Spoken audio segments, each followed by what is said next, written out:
दोस्तों, क्या आप लोग जानते हैं कि इंजन का डिस्प्लेसमेंट क्या होता है? एक्चुअली इंजन क्या होता है? क्योंकि जब भी इंजन का नाम आता है तो इंजन का डिस्प्लेसमेंट ही उसकी मेजरमेंट होती है।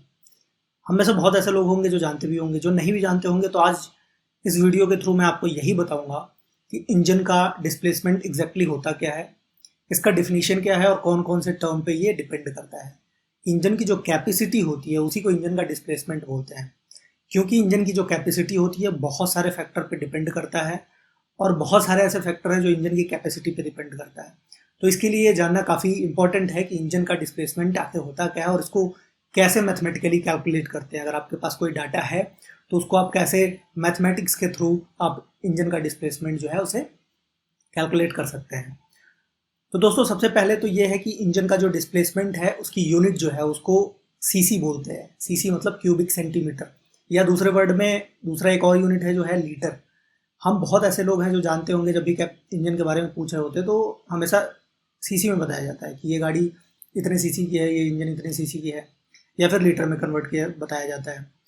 एक और यूनिट है जिसको हम बोलते हैं क्यूबिक इंचेस, जो कि 1980s के पहले यूज़ किया था। तो दोस्तों, इन तीनों ही यूनिट के बारे में मैंने एक वीडियो ऑलरेडी बना रखा है जिसमें मैंने पूरी तरीके से डिटेल में बताया हुआ है कि इंजन की सीसी क्या होता है, लीटर क्या होता है, क्यूबिक इंचेस क्या होता है, इन तीनों में क्या रिलेशन है।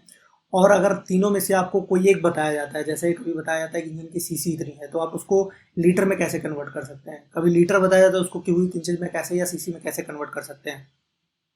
तो इन तीनों के लिए मैंने एक ऑलरेडी वीडियो बना रखा है जिसका लिंक मैंने नीचे डिस्क्रिप्शन में दे रखा है। अगर अभी तक आपने नहीं देखा है तो लिंक पर क्लिक कीजिए और वीडियो का डिटेल में जरूर देखिए कि सीसी क्या होता है, क्योंकि ये वो पहला टर्म है। जब भी इंजन की बात आती है तो जो पहला टर्म आता है वो यही आता है कि इंजन की सीसी क्या है। तो दोस्तों, मैं हूं प्रकाश सिंह और आप सबका स्वागत करता हूं अपने इस यूट्यूब चैनल ऑटोजीनी में। इंजन का डिस्प्लेसमेंट क्या होता है एग्जैक्टली? इंजन का डिस्प्लेसमेंट इंजन के वॉल्यूम पे डिपेंड करता है कि इंजन का जो इंटरनल वॉल्यूम है वो कितना है। अब बहुत बार ऐसे बहुत लोग बोल भी देते हैं कि जो इंजन का ओवरऑल वॉल्यूम होता है वही इंजन का डिस्प्लेसमेंट होता है, बट ये एग्जैक्टली गलत है।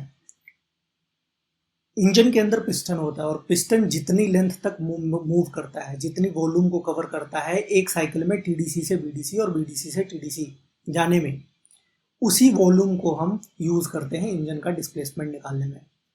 अब क्वेश्चन ये आता है कि वॉल्यूम क्या क्या होता है, कितने तरीके के होते हैं। तो एक फिगर के थ्रू हम समझने की कोशिश करते हैं कि जो इंजन की वॉल्यूम होता है वो दो तरीके का होता है। एक होता है स्वेप्ट वॉल्यूम, दूसरा होता है क्लीयरेंस वॉल्यूम। पिस्टन का जो टॉपेज है वो कभी भी सिलेंडर में जाके टच नहीं होता है, उसमें कुछ गैप होती है। सिलेंडर के टॉपेज और जो पिस्टन के टॉपेज है उसके बीच में थोड़ी सी गैप होती है, उसी को हम क्लीयरेंस वॉल्यूम बोलते हैं।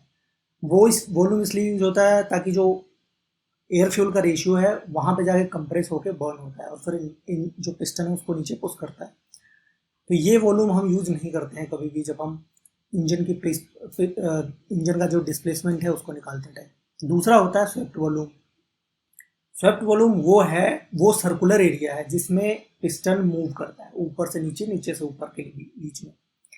जितना वॉल्यूम वो पिस्टन कवर करता है कंप्लीट एक साइकिल में, उसी वॉल्यूम को हम स्वेप्ट वॉल्यूम कहते हैं। दूसरा एक और टर्म है कि उस इंजन में कितने नंबर ऑफ सिलेंडर यूज किए गए हैं। तो इसमें लाइक जैसे 4 यूज किए गए हैं। तो अगर ये सारे हमें पैरामीटर्स पता है तो हम इजीली कैलकुलेट कर सकते हैं कि इंजन का जो डिस्प्लेसमेंट होता है वो कितना होता है। तो यहाँ पे वही बताया है कि 3 ऐसे पैरामीटर्स हैं जो इंजन का डिस्प्लेसमेंट या इंजन की कैपेसिटी निकालने में कंपलसरी होता है। और पहला है वो बोर, दूसरा है स्ट्रोक लेंथ और तीसरा है नंबर ऑफ सिलेंडर। तो दोस्तों, बोर क्या है? बोर वही सर्कुलर एरिया है जहाँ पे पिस्टन मूव करता है ऊपर नीचे, उस सर्कुलर पूरे एरिया को हम बोर बोलते हैं। और जिस लेंथ में वो अप एंड डाउन करता है, बीडीसी से बीडीसी पे ट्रेवल करता है, उस पूरे लेंथ को हम स्ट्रोक लेंथ बोलते हैं। अब अगर आपको बोर पता है, अगर आपको स्ट्रोक पता है, तो एक सिंपल फॉर्मूला है। अगर उस फॉर्मूले में अगर आप इन दोनों को पुट करते हैं तो आपको फाइनल जो इंजन का डिस्प्लेसमेंट होगा, ओवरऑल इंजन का डिस्प्लेसमेंट होगा, वो आपको मिल जाएगा। वो फॉर्मूला क्या है वो मैं आपको बताता हूँ। V is equal to pi by 4 multiplied by D square multiply by H multiply by N. अब यहाँ पे ये सारे जो टर्म है वो क्या है? V वॉल्यूम है, या इसको इंजन डिस्प्लेसमेंट भी बोलते हैं।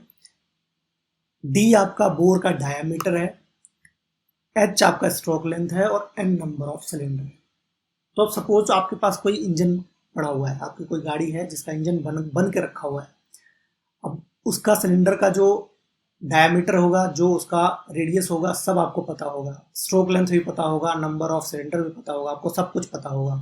तो उन सारे पैरामीटर्स को यहाँ पे इस फॉर्मूले में पुट करना है और जो फाइनल निकल के आएगा वही होता है हमारा इंजन का डिस्प्लेसमेंट या इंजन की कैपेसिटी। और इसी इंजन के डिस्प्लेसमेंट को हम सीसी में डिनोट करते हैं।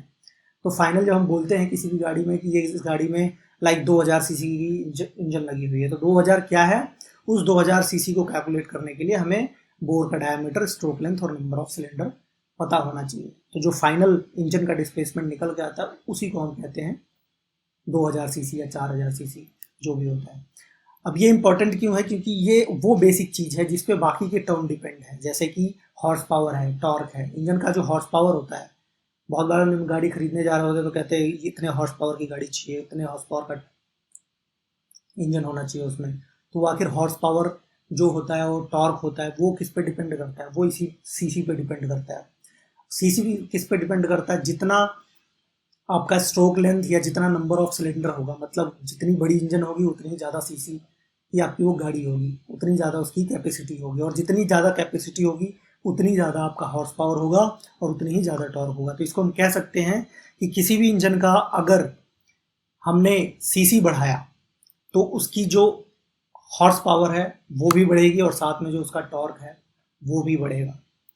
इसीलिए जनरली हम डिसाइड करते हैं कि हमें कितना बड़ा इंजन चाहिए, मतलब हमें स्पोर्ट्स कार वाला इंजन चाहिए, छोटा कॉम्पैक्ट इंजन चाहिए, या फिर कोई ट्रैक्टर या ट्रक का इंजन चाहिए जिसमें बहुत बड़ा, जिसका लेंथ होता है, बहुत बड़ा जो सर्कुलर एरिया होता है सिलेंडर का, वो होता है। तो दोस्तों इस वीडियो में इतना ही। उम्मीद करता हूँ आप लोगों को वीडियो पसंद आया होगा। हॉर्स पावर और टॉर्क के बारे में एक सेपरेट वीडियो बनाऊंगा जिसमें मैं पूरे डिटेल में बताऊंगा कि हॉर्स पावर क्या होता है, टॉर्क क्या होता है, उसको कैसे कैलकुलेट करते हैं मैथमेटिकली, और दोनों में क्या रिलेशन है।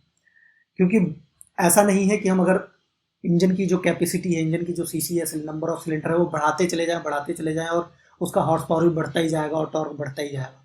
एक लिमिट होती है किसी भी चीज़ की। वो सारी चीज़ें मैं अपने अगले वीडियो में बताने वाला हूँ। तो दोस्तों उम्मीद करता हूँ ये वीडियो आपको पसंद आया होगा, तो इसे लाइक ज़रूर कीजिएगा, अपने दोस्तों के साथ शेयर कीजिएगा। अगर आप इस चैनल पे नए हैं, अभी तक सब्सक्राइब नहीं किया तो सब्सक्राइब कीजिएगा और नीचे दिए हुए बेल आइकन पे पुश कीजिएगा, ताकि जो भी नया मैं वीडियो बनाऊं और यूट्यूब पर डालूं उसका सबसे पहले नोटिफिकेशन आपके पास पहुंचे। फिलहाल इस वीडियो में इतना ही। थैंक यू, धन्यवाद।